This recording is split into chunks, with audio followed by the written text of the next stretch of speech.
the true Joshua.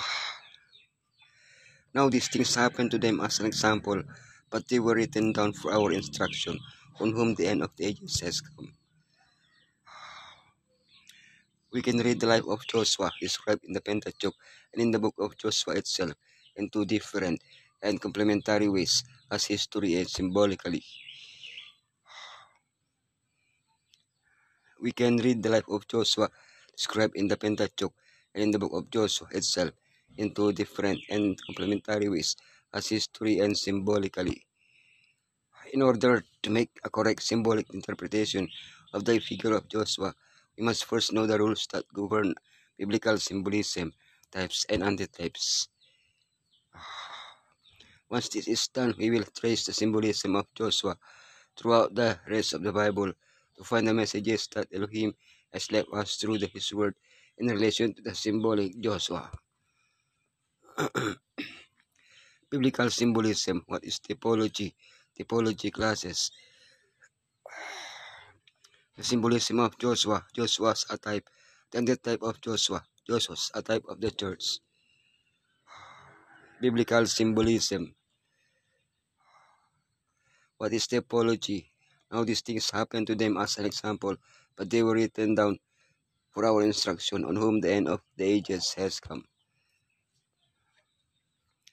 Paul and other biblical authors use the word type to refer to a historical figure or event that represents something or someone from his own time or on the future, called an antitype. For example, Romans 5:14 speaks of Adam as a type figure in King James Version of him who was to come, that is of Yeshua the antitype.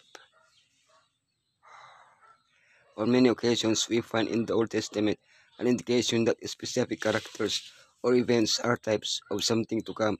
Let's look at two examples. The type David,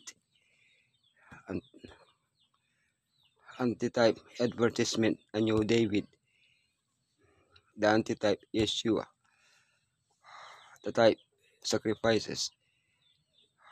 Antitype the advertisement, suffering servant. The antitype that of Yeshua. Typology classes.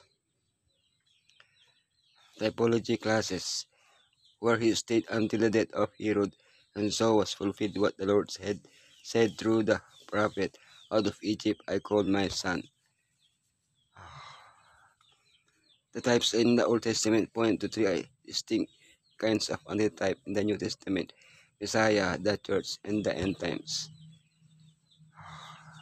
Types and antitypes. Type Israel, antitype Messiah. He was taken to Egypt. Church, the new Israel. End times, the 144,000. Type, the Exodus. Antitype, Messiah, 40 days in the desert.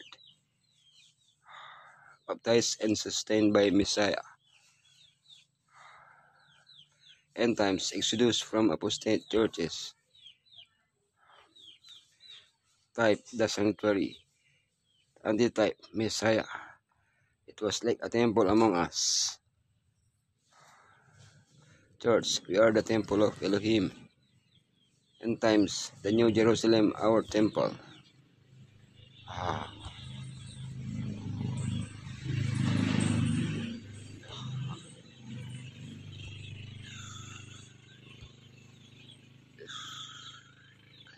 Symbolism of Joshua. The symbolism of Joshua. Joshua's a type. The Lord your Elohim will raise up for you a prophet like me from among you, from your fellow trans-Israelites. You must listen to him. Joshua partially fulfilled Moses' prophecy concerning a second prophet who would lead the people. Like Moses, Joshua received direct messages from Elohim. He celebrated Passover. He crossed the waters. He saw an angel of the Lord. His outstretched hand brought victory. He invited the people to remain faithful after his death, etc. While the manna began to fall under Moses, it ceased under Joshua. Furthermore, Joshua carried out the instructions regarding the division of the land and the cities of refuge that Moses had given. But the people understood that Moses' prophecy extended beyond Joshua. Thus both Moses and Joshua become type of the crew and the type who fully realized the prophecy given to Moses concerning the prophet Yeshua. The antitype of Joshua. The antitype of Joshua. In the time of my favor I will answer you, and in the day of salvation I will help you. I will keep you, and I will make you to be a covenant for the people, to restore the land and to reassign its desolate inheritance. The objective of the wars led by Joshua was to establish the Israelites in the promised land. Isaiah presents the work of the Messiah as a consisting of assigning the desolate inheritances to his people using the same terminology as the book of Joshua. In what sense is the life and work of Joshua as a type reflected in the life and work of Yeshua, the antitype? After his baptism in the Jordan, Yeshua fought against the forces of devil. He began his work after 40 days in the desert. He gives us victory over our spiritual enemies. He gives us true rest. He assigns us an incorruptible inheritance. Joshua as a type of the church. Joshua as a type of the church. For our struggle is not against flesh and blood, but against the rulers, against the authorities, against the powers of this dark world, and against the spiritual forces of evil in the heavenly realms. Joshua and the church. Today we have a battle to fight in which we are led by our Joshua, who equips us with the necessary armor. Furthermore, he already assigned us an inheritance and fills us with spiritual blessings.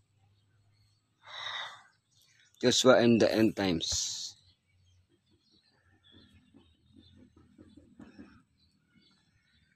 But the complete typological fulfillment of Joshua will be at the end, when all the hosts of evil are destroyed, and we take full possession of our inheritance, land where we can live in confidence.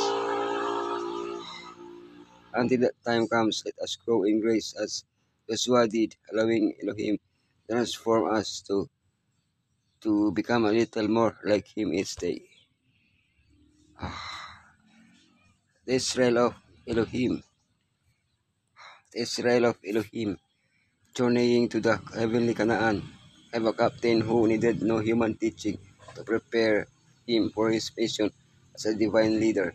Yet he was made perfect through sufferings, and in that himself had suffered being tempted, is able to succor them that are tempted. Our Redeemer manifested no human weakness or imperfection, yet he died to obtain for us an entrance and to the promised land.